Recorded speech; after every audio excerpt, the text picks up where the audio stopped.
Hi friends, ഈ ഇരിക്കുന്നത് എന്താണെന്നറിയോ? ഇതാണ് നമ്മുടെ മധുരക്കിഴങ്ങിന്റെ ഇല. ഇത് നമ്മൾ കഴുകി വൃത്തിയാക്കി വെച്ചേക്കുവാണ്. ഇതുകൊണ്ട് ഇവിടുത്തെ ആൾക്കാർ ഒരു കറി ഉണ്ടാക്കും. അതിന്റെ പേരാണ് പൊട്ടറ്റോ ഗ്രീൻ. ഈ പൊട്ടറ്റോ ഗ്രീൻ എന്ന് പറയുന്നത് ഇവരുടെ ഒരു കോമൺ സൂപ്പാണ്. ഡോറ അത് നല്ലതായിട്ട് സ്ലൈസ് ചെയ്ത് കുക്ക് ചെയ്യാനായിട്ട് തുടങ്ങുവാണേ. അതിനു വേണ്ടിയിട്ട് പച്ചമുളക്, അതായത് ആഫ്രിക്കൻ പെപ്പർ,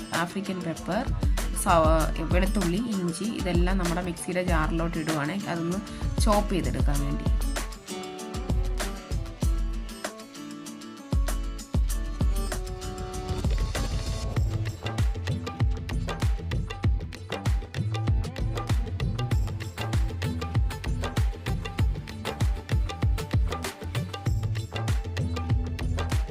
നമ്മുടെ ചിക്കനൊക്കെ ഓൾറെഡി മസാലയൊക്കെ പുരട്ടി ഡോറ ഒരു പാനിലാക്കി വെച്ചിട്ടുണ്ടായിരുന്നു.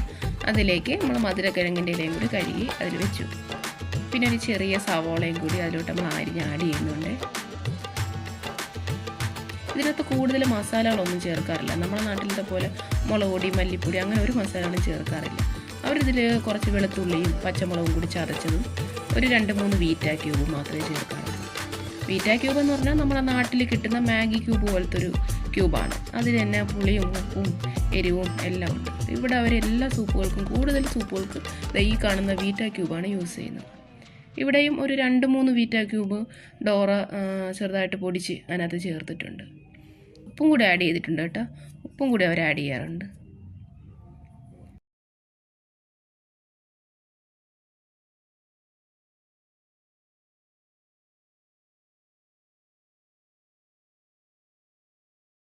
പിന്നെ നമ്മൾ കോൾ ഓൾറെഡി കത്തിച്ച് വെച്ചിട്ടുണ്ടായിരുന്നു. അതിലേക്ക് നമ്മൾ പാൻ കൊണ്ടുവച്ചു.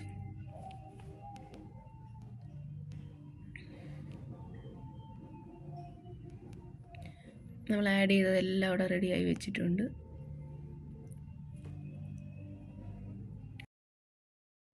ഒരു 5 മിനിറ്റ് കഴിഞ്ഞപ്പോൾ നമ്മളതൊന്ന് ഓപ്പൺ ആക്കി നോക്കി കേട്ടോ. അതുകൊണ്ട് ആ ഇലയെല്ലാം അങ്ങ് വെന്ത് ചേർന്നു. ചിക്കനൊക്കെ ഒരുവിധം വെന്ത് റെഡിയായി വന്നു. ഇപ്പോൾ അതൊരു ഗ്രീൻ കളർ പോലെയാണ്.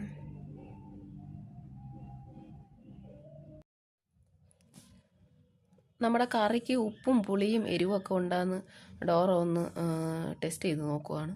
അപ്പോൾ അതിന് ഇച്ചിരി മസാല കുറവുണ്ടെന്ന് പറയുന്നു.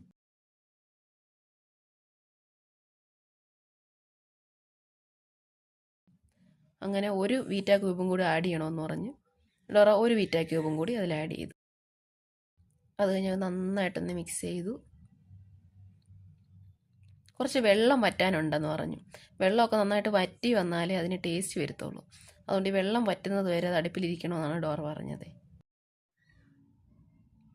നമ്മൾ ഇത് വെള്ളം വറ്റുമെന്ന് അറിയാൻ വേണ്ടിയിട്ട് ചെക്ക് ചെയ്തേ. നോക്കിയപ്പോൾ വെള്ളമൊക്കെ വറ്റി നല്ല ഡ്രൈ ആയി സെറ്റായിരിപ്പുണ്ട്. ഇനി ഇതിനകത്തോട്ട് നമ്മൾ ഒരു ഓയിൽ ചേർക്കും. റെഡ് ഓയിൽ എന്നാണ് പറയുന്നത്. നമ്മൾ ഡോറയുടെ കയ്യിലിരിക്കുന്നത് ടൊമാറ്റോ സോസൊന്നും അല്ല. ഇതാണ് റെഡ് ഓയിൽ. അതായത് പാം ഓയിൽ ഉണ്ടാക്കി കഴിയുമ്പോൾ ഇങ്ങനെയാണ് അതിരിക്കുന്നത്. അതിനെ പ്രോസസ്സ് ചെയ്ത് കഴിയുമ്പോഴാണ് നമുക്ക് മഞ്ഞ കളറിലെ പാം ഓയിൽ കിട്ടുന്നത്. അതാണ് നമ്മുടെ നാട്ടിലൊക്കെ വരുന്നത് കേട്ടോ, മഞ്ഞ കളറിൽ. ഇവിടെ ഉള്ളവർ ഇങ്ങനെ ഇത് ഉപയോഗിക്കാറുണ്ട്, റെഡ് കളറിൽ തന്നെ. ഡോറ ഇപ്പോൾ ദേ നമ്മൾ ആ സൂപ്പിലോട്ട് ഈ റെഡ് ഓയിൽ ഒഴിച്ച് അതിനെ ഒന്ന് മിക്സ് ചെയ്യാൻ പോവാണ്. റെഡ് ഓയിൽ ഒഴിച്ചപ്പോൾ തന്നെ നമ്മളെ കറിയുടെ കളറ് മൊത്തത്തിലങ്ങ് മാറി. ആ പച്ച കളറിലിരുന്ന കറി ഇതേ ഇപ്പോൾ ചുമന്ന കളറിലായിട്ടുണ്ട്. നമുക്ക് പൊട്ടറ്റോ ഗ്രീൻ ഉണ്ടാക്കാൻ വേണ്ടിയിട്ട് ചിക്കൻ മാത്രമല്ല കേട്ടോ, നമുക്ക് ഫിഷ് ഉപയോഗിക്കാം, മീറ്റ് ഉപയോഗിക്കാം, ഡ്രൈ ഫിഷ് ഉപയോഗിക്കാം. ഡ്രൈ ഫിഷ് എന്ന് പറഞ്ഞാൽ നമ്മൾ ഉണക്കമീൻ.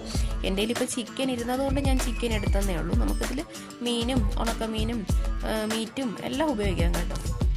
അപ്പോൾ നമ്മളെ പൊട്ടറ്റോ ഗ്രീൻ റെഡി ആയിട്ടുണ്ട്.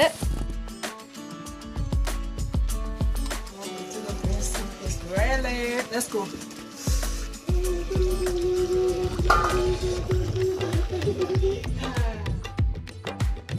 അപ്പോൾ ഇതാണ് നമ്മളെ പൊട്ടറ്റോ ഗ്രീനിൻ്റെ ഫൈനൽ ലുക്ക്. അപ്പോൾ നമ്മൾ ഇതൊന്ന് ടേസ്റ്റ് ചെയ്യാൻ പോവാണ്. അതിന് വേണ്ടിയിട്ട് ഡോറ കുറച്ച് ചോറും കുറച്ച് പൊട്ടറ്റോ ഗ്രീനും ഒക്കെ എടുത്ത് കഴിക്കാൻ പോവാണ്. ആ ചോറിൻ്റെ മുകളിൽ പൊട്ടറ്റോ ഗ്രീൻ ഒഴിച്ച് കഴിയുമ്പോൾ ഭംഗിയുണ്ടല്ലോ, കാണാൻ എന്ത് രസമാണെന്ന് പറയുന്നത്.